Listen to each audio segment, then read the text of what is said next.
இந்த வீடியோவில் செம்மையான அட்டகாசமான டாப் 5 ஆண்ட்ராய்டு அப்ளிகேஷனை பற்றி தான் நம்ம இந்த வீடியோவில் பார்க்க போகிறோம். நீங்கள் இந்த வீடியோ லைக் பண்ணாமல் இந்த வீடியோ பார்த்துருந்தா மறக்காமல் லைக் பண்ணிக்கோங்க. நம்ம சேனலை சப்ஸ்கிரைப் பண்ணாமல் இந்த வீடியோ பார்த்துருந்தா மறக்காமல் சப்ஸ்கிரைப் பண்ணிவிட்டு பெல் பட்டனை ஆளில் போட்டுக்கோங்க. உங்களுக்கு இந்த வீடியோ பிடிச்சிருந்தா உங்களுடைய ஃப்ரெண்ட்ஸுக்கும் இந்த வீடியோவை ஷேர் பண்ணி விடுங்க. அதை விட முக்கியமானது இந்த வீடியோவில் பார்க்க போகிற அந்த டாப் 5 அப்ளிகேஷனோட டவுன் லிங்க் எல்லாமே இந்த வீடியோ கீழே இன்ஸ்டால் அப்படின்னு இருக்கும். அதை கிளிக் பண்ணி உங்களால் அந்த அப்ளிகேஷனை இன்ஸ்டால் பண்ணிக்க முடியும். ஸோ அது மட்டும் இல்லாமல் வீடியோவோட டிஸ்கிரிப்ஷன்லையும் அதோட டவுன் லிங்க் கொடுத்துருப்பேன். அதை யூஸ் பண்ணி கூட உங்களால் டவுன் பண்ணிக்க முடியும். சரி வாங்க இப்போ நம்ம அந்த அப்ளிகேஷனை பற்றி பார்க்கலாம். நம்ம இப்போ ஃபஸ்ட்டாக பார்க்க போகிறது என்னென்னா, நம்ம மொபைலில் நம்ம நார்மல் கீபோர்டு தான் யூஸ் பண்ணுவோம். அந்த கீபோர்டை தூக்கி போட்டுருங்க. அந்த கீபோர்டை தூக்கி போட்டுட்டு இந்த கீபோர்டை யூஸ் பண்ணுங்கள். இந்த ஆப்போட டவுன் லிங்க்கு இந்த வீடியோ கீழே இருக்குது.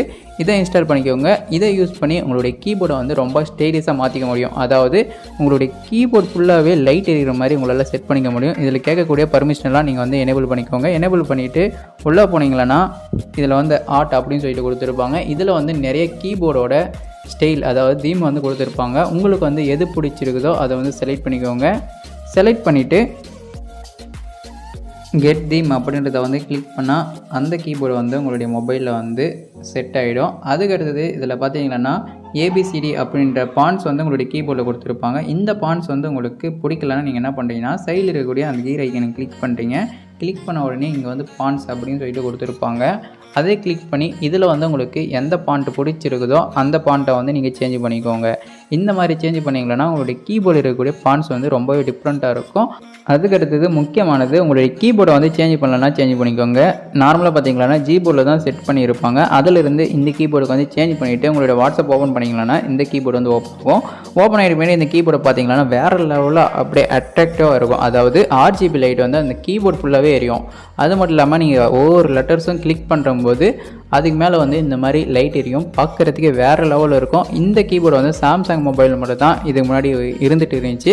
இப்போ பார்த்தீங்கன்னா எல்லா ஆண்ட்ராய்டு மொபைலையும் உங்களால் செட் பண்ணிக்க முடியும். இந்த ஆப்போட உங்களுக்கு வீடியோக்கில் இருக்குது. உங்களுக்கு தேவையான டவுன் பண்ணிக்கோங்க. ஓகே, இப்போ நம்மளுடைய மொபைலில் கீழே இருக்கக்கூடிய அந்த home button, back button, recent button இதை எப்படி ஸ்டைலிஷாக மாற்றிக்கிறது அப்படின்னு பார்க்கலாம். இதுக்கு இந்த வீடியோ கீழே இருக்கக்கூடிய செகண்ட் அப்ளிகேஷன் இன்ஸ்டால் பண்ணிவிட்டு ஓப்பன் பண்ணிக்கோங்க. இதில் நேவிகேஷன் பார் அப்படின்னு ஒன்று கொடுத்துருப்பாங்க. அதை கிளிக் பண்ணி இதில் கேட்கக்கூடிய பர்மிஷனெல்லாம் உங்களுடைய மொபைலை எனேபிள் பண்ணிக்கோங்க. எனேபிள் பண்ணிவிட்டு அந்த அப்ளிகேஷனை உங்களுடைய மொபைலில் ஓப்பன் பண்ணால் இந்த மாதிரி தான் கொடுத்துருப்பாங்க. இதில் செகண்டை பார்த்தீங்கன்னா ஐக்கன்ஸ் அப்படின்னு கொடுத்துருப்பாங்க. அதை கிளிக் பண்ணால் இங்கே நிறைய ஸ்டைலிஷான ஐக்கன்ஸ் கொடுத்துருப்பாங்க. இதில் உங்களுக்கு எது பிடிச்சிருக்குதோ அதை உங்களால் செட் பண்ணிக்க முடியும். நெக்ஸ்ட் பேக்ரவுண்ட் அப்படின்னு கொடுத்துருப்பாங்க. அதை கிளிக் பண்ணி அந்த ஐக்கன்ஸ் பக்கத்தில் உங்களால் இந்த மாதிரி பேக்ரவுண்டு செட் பண்ணிக்க முடியும். வேறு லெவலில் இருக்கும் பார்க்குறதுக்கு. ஸோ பேக்ரவுண்டு வேணால் உங்களுக்கு செட் பண்ணிக்கோங்க. அதுக்கடுத்து பார்த்தீங்கன்னா பேட்டரி ஸ்டேட்டஸ் அப்படின்னு கொடுத்துருப்பாங்க. அதை கிளிக் பண்ணால் இந்த மாதிரி ஒரு ரவுண்ட் ஷேப்பில் அந்த ஐக்கன் பக்கத்தில் சுற்றி வரும். பார்க்குறதுக்கு இன்னும் அட்ராக்டிவாக தெரியும். ஸோ அந்த மாதிரி உங்களுடைய நேவிகேஷன் பாரை ஸ்டைலிஷாக மாற்றணும்னு நினச்சிங்கன்னா இந்த அப்ளிகேஷன் இன்ஸ்டால் பண்ணி நீங்கள் மாற்றிக்கோங்க. இதில் பார்த்தீங்கன்னா நிறைய ஸ்டைலிஷான ஐக்கன்ஸ் எல்லாம் கொடுத்துருப்பாங்க. உங்களுக்கு எது பிடிச்சிருக்குதோ அதை நீங்கள் செட் பண்ணிக்கோங்க. இப்போ பார்த்தீங்கன்னா ஆர்ட் சிம்பிள் இருக்கக்கூடிய ஐக்கனை கூட நான் உங்களுக்கு செட் பண்ணி காட்டுறேன். ஸோ அந்த மாதிரி எந்த ஐக்கன்னாலையும் உங்களால் செட் பண்ணிக்க முடியும். அதுக்கு அடுத்தது நம்ம மூணாவதாக பார்க்க போகிற அப்ளிகேஷன் என்னன்னா, நம்ம மொபைலில் சார்ஜ் போடும்போது இந்த மாதிரி சார்ஜிங் அனிமேஷன் அனிமேட் ஆகும். இந்த சார்ஜிங் அனிமேஷன் உங்கள் மொபைலில் இல்லைனாலையும் அப்படி இல்லைன்னா ஆல்ரெடி இருக்குது அதை சேஞ்ச் பண்ணணுன்னாலையும் உங்களால் மாற்றிக்க முடியும். இந்த வீடியோ கீழே இருக்கக்கூடிய மூணாவது அப்ளிகேஷனை டவுன் பண்ணிவிட்டு ஓப்பன் பண்ணுங்கள். ஓப்பன் பண்ணிவிட்டு இங்கே சர்வீஸ் அப்படின்னு கொடுத்துருப்பாங்க. அதை கிளிக் பண்ணால் அங்கே எனேபிள் டிசேபிள் அப்படின்னு கொடுத்துருப்பாங்க. அதை கிளிக் பண்ணி அதை எனேபிள் பண்ணிக்கோங்க. எனேபிள் பண்ணிவிட்டு கீழே அனிமேஷன் அப்படின்னு சொல்லிட்டு ஒன்று கொடுத்துருப்பாங்க.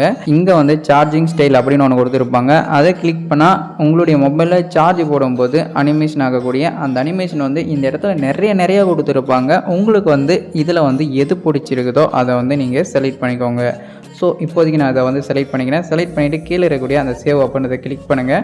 கிளிக் பண்ண உடனே வியூ ஆட், அதாவது ஒரே ஒரு அட்வர்டைஸ்மெண்ட்டை மட்டும் உங்களுடைய மொபைலில் பார்க்கணும், அதாவது இந்த அனிமேஷன் செட் பண்ணுறதுக்கு அப்படின்னு சொல்லிட்டு சொல்லுது. ஸோ அதனால் அந்த அட்வர்டைஸ்மெண்ட்டை உங்களுடைய மொபைலை நீங்கள் பார்த்தாகணும். பார்த்துட்டு பின்னாடி அந்த அனிமேஷன் உங்களுடைய மொபைலுக்கு செட் ஆகிடும். செட் ஆகிட்டு போய் நீங்கள் என்ன பண்ணுறீங்கன்னா உங்களுடைய மொபைலுக்கு நீங்கள் போய்ட்டு சார்ஜ் போட்டிங்களன்னா ஆல்ரெடி உங்களுடைய மொபைலில் அனிமேஷன் இருந்தாலையும் இல்லைனா ஆல்ரெடி உங்களுடைய மொபைலில் அனிமேஷனே இல்லைனா கூட இந்த அனிமேஷன் நீங்கள் சார்ஜ் போடும்போது இந்த மாதிரி அனிமேட் ஆகும். பார்க்குறதுக்கே வேறு லெவலில் இருக்கும். இந்த அப்ளிகேஷன் டவுன் லிங்க் இந்த வீடியோக்குள்ளே கொடுத்துருக்கேன். உங்களுக்கு தேவை இருந்தால் டவுன் பண்ணிக்கோங்க. ஸோ நம்மளுடைய லிஸ்ட்டில் நம்ம 4வது பார்க்க போகிற அப்ளிகேஷன் வந்து எதுக்கு யூஸ் ஆகுதுன்னா, நம்மளுடைய வாட்ஸ்அப்பில் வந்து நம்மளுடைய ஃப்ரெண்ட்ஸுக்கு வந்து ஸ்டைலிஷாக மெசேஜ் பண்ணணும்னா இந்த அப்ளிகேஷனை யூஸ் பண்ணி நம்மளால் பண்ணிக்க முடியும். இந்த அப்ளிகேஷன் உங்களுக்கு தேவையாக இருந்தால் டவுன் பண்ணிக்கோங்க. டவுன் பண்ணிவிட்டு ஓப்பன் பண்ண இந்த மாதிரி தான் இருக்கும். இங்கே வந்து சென்டரில் ஒரு லோகோ கொடுத்துருப்பாங்க. அந்த லோகோவை கிளிக் பண்ணி ஃப்ளோட்டிங் பபுள் ஃப்ளோட்டிங் பார் அப்படின்ற பர்மிஷனை வந்து உங்களுடைய மொபைலில் எனேபிள் பண்ணிக்கோங்க. எனேபிள் பண்ணிவிட்டு உங்களுடைய வாட்ஸ்அப் ஓப்பன் பண்ணிவிட்டு நீங்கள் யாருக்கு வந்து ஸ்டைலிஷாக மெசேஜ் பண்ணணும்னு நினைக்கிறீங்களோ அவங்களுடைய சார்ட்டை ஓப்பன் பண்ணிவிட்டு எதனா இந்த மாதிரி மெசேஜ் பண்ணுங்கள். உங்களுக்கு வந்து ஹலோ அப்படின்னு சொல்லிட்டு மெசேஜ் பண்ணுறேன், ஓகேவா? ஸோ அந்த மாதிரி நீங்களும் டைப் பண்ணிக்கோங்க. டைப் பண்ண உடனே மேலே வந்து ஒரு லோகோ வரும். அந்த லோகோ கிளிக் பண்ணி செகண்ட் இருக்கக்கூடிய அந்த ஆப்ஷனை கிளிக் பண்ணால் இங்கே வந்து நிறைய பாயிண்ட்ஸ் வரும். உங்களுக்கு வந்து இதில் எந்த பாயிண்ட் பிடிச்சிருக்குதோ அதை செலக்ட் பண்ணி இந்த மாதிரி அவங்களுக்கு வந்து மெசேஜ் பண்ணிக்க முடியும். ஸோ நீங்கள் எந்த மெசேஜ் பண்ணாலுமே இந்த மாதிரி ஒரு லோகோ வந்துடும். அந்த லோகோ கிளிக் பண்ணி எந்த மெசேஜாக இருந்தாலும் அவங்களுக்கு வந்து ஸ்டைலிஷாக வந்து சென்ட் பண்ணிக்க முடியும். உங்களுக்கு பிடிச்சிருந்தா ட்ரை பண்ணி பாருங்கள். ஸோ நம்மளுடைய லிஸ்ட்டில் லாஸ்ட்டாக ஃபைனலாக இருக்கக்கூடிய 5வது அப்ளிகேஷனை பற்றி பார்க்க போகிறோம். இந்த அப்ளிகேஷனை பயன்படுத்தி உங்களுடைய நண்பர்களை வந்து வேறு லெவலில் வச்சு தொல்லை பண்ணலாம். ஸோ இந்த அப்ளிகேஷனை இன்ஸ்டால் பண்ணிவிட்டு ஓப்பன் பண்ணிக்கோங்க. ஓப்பன் பண்ண உடனே இப்படி தான் இருக்கும். இதில் வந்து மல்டி டார்கெட்ஸ் மோட் அப்படின்னு இருக்கும். அது கீழே வந்து எனேபிள் அப்படின்றத வந்து கிளிக் பண்ணி எனேபிள் பண்ணிக்கோங்க. எனேபிள் பண்ண உடனே சைடில் வந்து இந்த மாதிரி ஒரு ஐக்கன் வந்துடும். ஸோ இதை யூஸ் பண்ணி உங்களுடைய நண்பர்களுக்கு வந்து தொடர்ந்து ஆட்டோமேட்டிக்காக உங்களால் மெசேஜ் பண்ணிக்க முடியும். நீங்கள் எதுவுமே பண்ண தேவையில்ல, ஜஸ்ட்டு நான் சொல்கிற மாதிரி பண்ணிக்கோங்க. இப்போ வந்து நான் ஹலோ அப்படின்னு சொல்லிட்டு மெசேஜ் பண்ணுறேன் அப்படின்னு நினைக்கிறேன்னா இதில் வந்து ஒரு ப்ளஸ் சிம்பிள் கொடுத்துருப்பாங்க. அதை கிளிக் பண்ணி கிட்ட வந்து வச்சுக்கோங்க. மறுபடியும் கிளிக் பண்ணி கிட்ட வச்சுக்கோங்க. மறுபடியும் கிளிக் பண்ணி கிட்ட வச்சுக்கோங்க. மறுபடியும் அந்த ப்ளஸ்ஸை வந்து கிளிக் பண்ணால் ஒரு ரவுண்ட் ஷேப் வரும். அது கிளிக் பண்ணி மறுபடியும் கிட்ட வச்சுக்கோங்க. மறுபடியும் அந்த ப்ளஸ்ஸை கிளிக் பண்ணி இன்னொரு ரவுண்ட் ஷேப் வரும். அதை வந்து கிட்ட வச்சுக்கோங்க. ஸோ இதுதான் ஹலோ. ஸோ நெக்ஸ்ட் வந்து மறுபடியும் இன்னொரு ப்ளஸ்ஸை கிளிக் பண்ணி நம்ம மெசேஜ் சென்ட் பண்ணுவோம்ல வாட்ஸ்அப்பில், அந்த இடத்துல வச்சுக்கோங்க. வச்சுட்டு மேலே வந்து ஒரு ப்ளே பண்ணுற மாதிரி ஒரு இது கொடுத்துருப்பாங்க. ஸோ அதை கிளிக் பண்ணால் அந்த ஹலோ அப்படின்ற மெசேஜ் வந்து ஆட்டோமேட்டிக்காக அவங்களுக்கு போய்கிட்டே இருக்கும். நீங்கள் வந்து எதுவுமே பண்ண தேவையில்ல, ஜஸ்ட் அதை கிளிக் பண்ணால் போதும். அதுவே ஆட்டோமேட்டிக்காக அவங்களுக்கு சென்ட் பண்ணிக்கிட்டே இருக்கும். நீங்கள் வந்து உங்களுடைய வாட்ஸ்அப்பை கண்ட்ரோல் பண்ணணும் அப்படின்ற அவசியமே தேவையில்லை. அவங்க வந்து இதை பார்த்துட்டு ரொம்பவே காண்டாயிடுவாங்க. மறுபடியும் அதை வந்து ஆஃப் பண்ணணுன்னா மேலே இருக்கக்கூடிய அந்த ப்ளே பண்ணுற ஐக்கனை வந்து ஆஃப் பண்ணிங்களன்னா அது வந்து ஆஃப் ஆகிடும். ஸோ இந்த வீடியோ அவ்வளோதான் நண்பா. இந்த வீடியோ கடைசி வரைக்கும் பார்த்துக்க ரொம்ப நன்றி. இந்த வீடியோ பிடிச்சிருந்தால் லைக் பண்ணுங்கள், ஷேர் பண்ணுங்கள். மறக்காமல் நம்ம சேனலை வந்து சப்ஸ்கிரைப் பண்ணாமல் இருந்தால் மறக்காமல் சப்ஸ்கிரைப் பண்ணிக்கோங்க.